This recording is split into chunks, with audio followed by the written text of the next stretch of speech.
July last year, it was a very different scene here on the banks of the River Thames.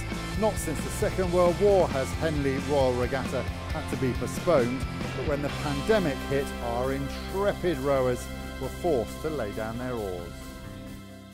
And we are back. More than 750 days since Henley was on. We're back here on these lovely bits of grass. There are some differences though. You remember the boat tents? Well, that used to be here. This is now a supporters lawn, so you can come and sit and have a beer and watch our lovely footage on the big screen. But what hasn't changed is out there, out on that wonderful course. We're going to start our highlights tonight with the very first race of the day. This was Thames Cup.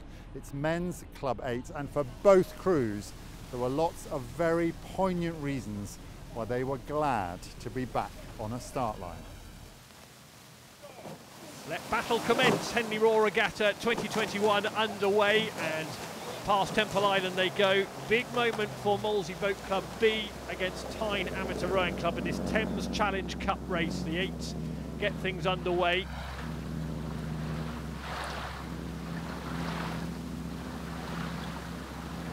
It's interesting, this boat, the journey they've had to get here. Actually, we asked the crew members to fill in a biog, and I actually had to phone up their coaches to check that these stories were factual, because Bowie and Shipley in that time boat, he's overcome a brain tumour to be here, a large brain tumour in just November 2020, and also David Squirrel had a heart arrhythmia earlier this year. He got cleared to row in July, so fantastic that they've got themselves onto this start line.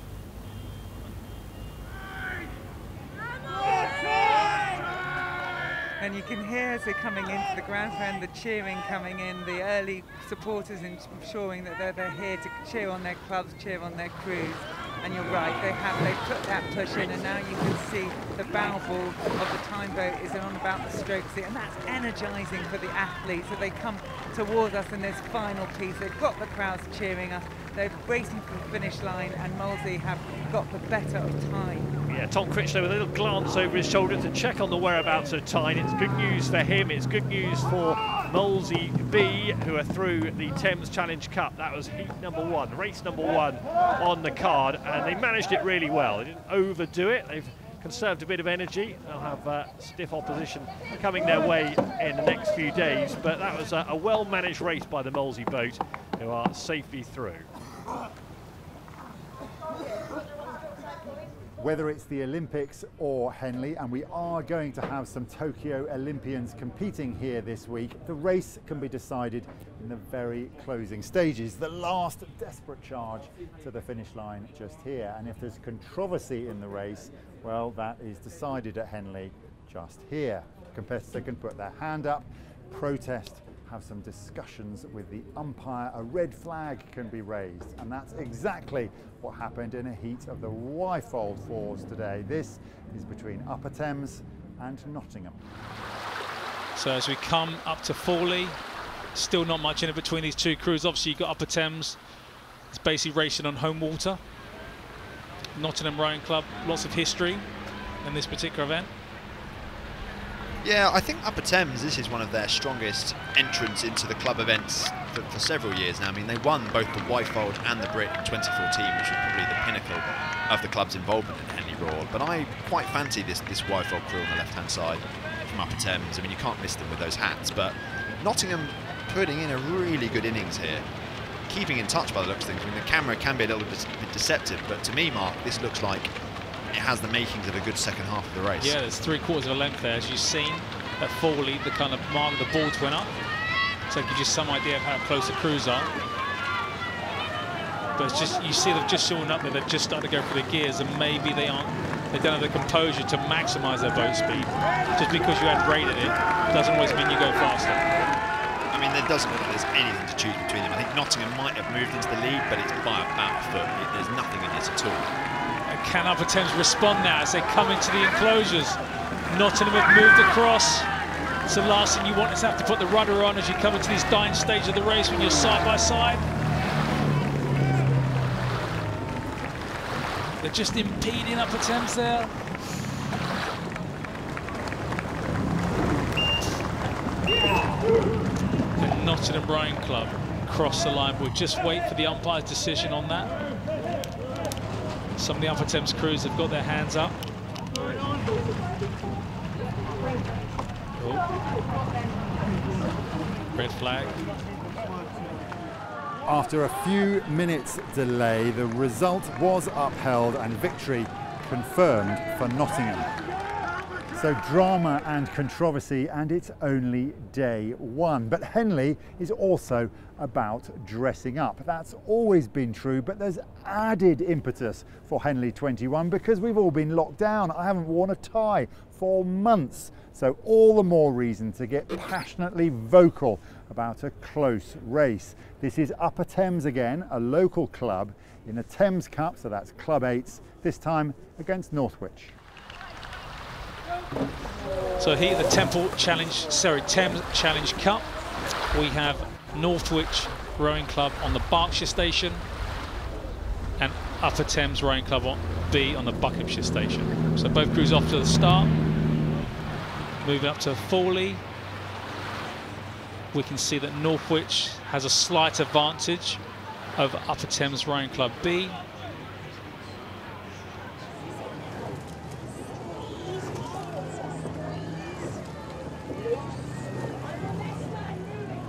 That's the real definition of neck and neck coming into the stewards. This is where it counts. You're completely right. The cocks will have to galvanise the crew.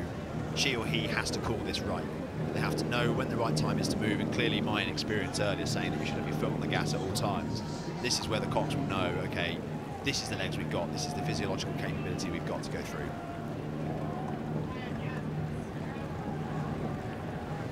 And it's that psychological battle that you've kind of mentioned. You know, you kind of, every athlete in the peripherals will have a glimpse of where they are, and you know you're kind of opposite person or opposite man in this particular boat class.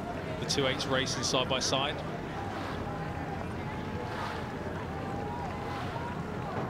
A betting man, you'd go with Upper Thames right at this point, having rowed Northwich down. It's going to be pretty difficult for them to respond. It looks like they're pretty snappy. But it's interesting how you go through the gears, isn't it? This is when you have to step. Northwich have gone early. Can Upper Thames respond to the attack from Northwich? There's a couple of feet in it. Upper Thames look more composed to me in this particular part of the race. I feel like there's another gear with Upper Thames. I feel like they're not at the rate they could be. It looks like they're going to sneak this.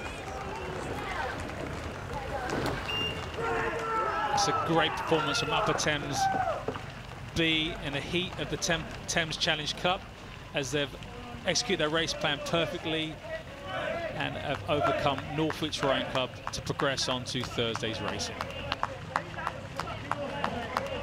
Winning races at Henley are all about long training programs for months or even years, and a degree of target setting and predictability over that training program. Well, 2021 has not been predictable, so hats off to all the competing crews as they face the test against their opposition. This was a tough one in the Fawley. This was the King's School Worcester against York City.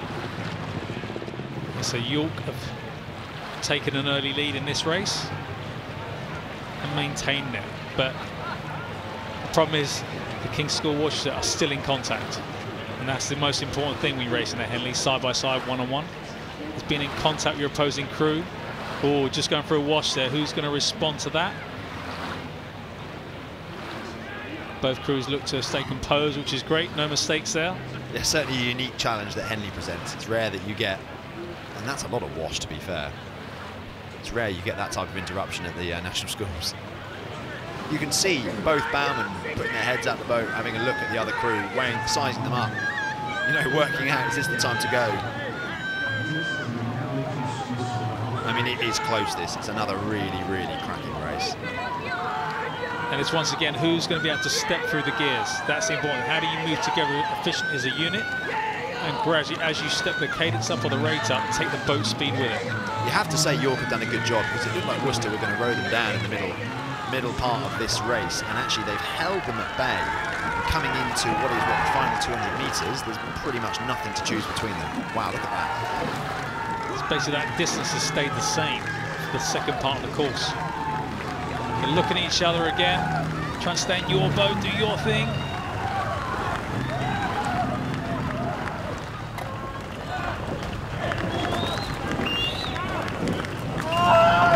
Ooh, a tough opening round there in the Fawley Challenge Cup. That was a win for York City Rowing Club over the King's School Worcester. So at the last regatta in 2019, there was a record entry for overseas crews, and for obvious reasons in 2021, that was never going to happen. There are, however, 3 new women's trophies, and the junior women's eights started today. So we can forgive the Tideway Scullers and the King's School a little bit of nerves as they sat on the start. So this is the 3rd round of the junior women's 8 today, and they're off the far side. In the red and yellow is Tideway Sculler School, and on the near side, the right-hand side, on the Buckinghamshire station, King's School Worcester. Yeah, a bit of steering issue there with King's School Worcester. They are. It's unusual in a Cox boat to move that far away from the island, so they're going to get a warning from the umpire straight away to straighten up. Perhaps already feeling some pressure there from the Tideway Scullers School. Had a really neat start, powering away. And still, the Tideway Scullers hasn't done that much damage to King's School Worcester despite that steering. And a good race. Still some steering issues, but a good race here. Both crews seem very close. That's a challenge, isn't it, for that Cox in the King's School Worcester crew. Sometimes once you start having to steer, you're endlessly over compensating, and of course that does slow the boat down. That's costing you some efficiency, so that's something that you know, her crew will be wanting her just to line up and let them go, let them attack more at the Tideway Scullers School, who's still got the advantage.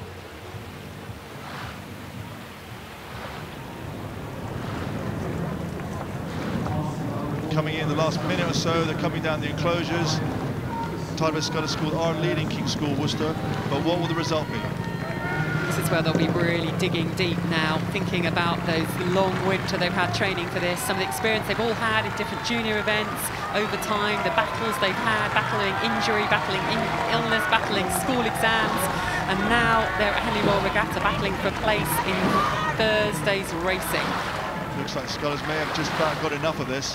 Both crews really putting every ounce of energy into the last bit. As we come to the line, it looks like Scullers may still have the edge over King's School Worcester. I think they're finding it hard to lift in that King's School Worcester. They're giving absolutely everything to the line. And there we go, both crews cross the line, absolutely exhausted. A win there for Tideway Scullers School over King's School Worcester.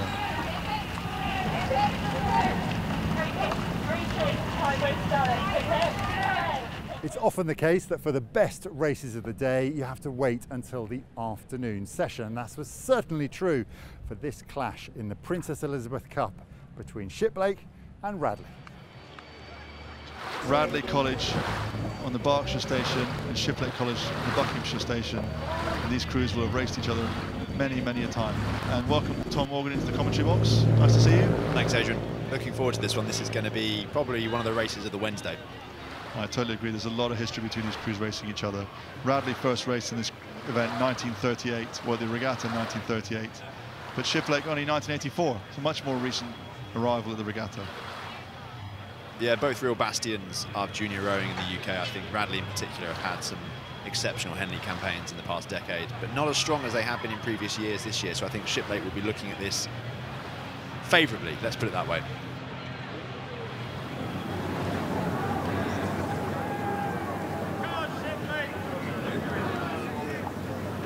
See there, a good picture there.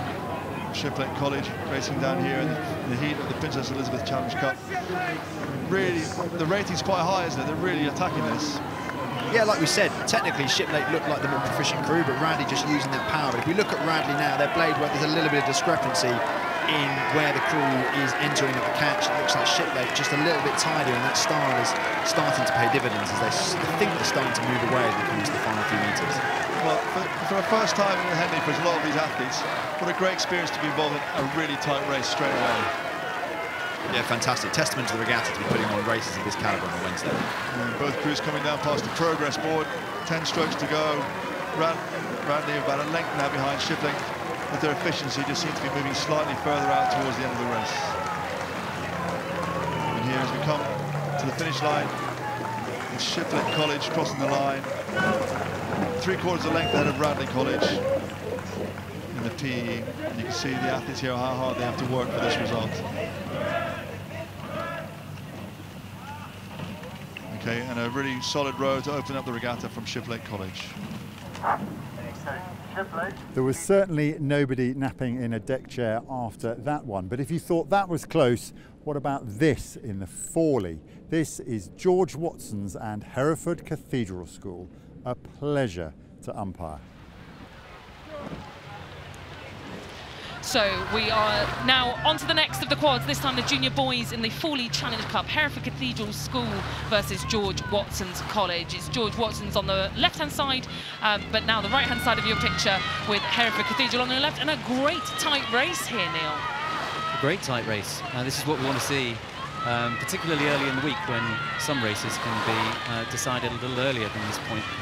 So great to see both crews look quite relaxed, composed within themselves, and on the Buckinghamshire station now, Hereford Cathedral School did look there as if they were starting to move ahead. 3/4 mile signal tells us that actually what's happened is that George Watson's have come back and have taken a very slight lead. We're looking at the backs there of George Watson's now. I think that they've just taken the rate up ever so slightly as they feel that it's within their fingertips here, Neil. Yes, they're at 36 now. In fact, I think they've made a move. Meanwhile, Hereford Cathedral School, 35. So they're really both crews now starting to raise their rates as they come towards the final sprint for the line. And in that shot where we had both crews, you can see that it's still incredibly tight between the two crews. Yeah, I could see there. Seidel in the bow seat for Hereford Cathedral School. Just took a quick glance to his right. You could see the overlap that they've got on George Watson's College. And my word, this is close. Hereford Cathedral School are now charging for the line. I think it was Watson's about 2 strokes ago. But here come Hereford Cathedral School. What an acceleration of speed. Watson's now trying to push back. Who's got it left in the tank here? Yep, Hereford Cathedral School raising the rate again as they come to the line. But it's not quite enough. I think we'll have to leave it to the judges, but it looked to me as though George Watson's College got that by a few feet. And here is the replay. Yes, indeed. Look at that. That's the difference between progressing through this regatta or not. Less than a canvas in it to George Watson's College. They will be absolutely delighted. But Hereford Cathedral School must be so proud. They gave them such a great race down the course. Above the yellow boy. There is nothing better at the end of a long, warm Henley day than a sundowner, perhaps a champagne or a Pimm's. We will be here tomorrow for more highlights and, of course, more racing. So I am going to have a pint. Night night.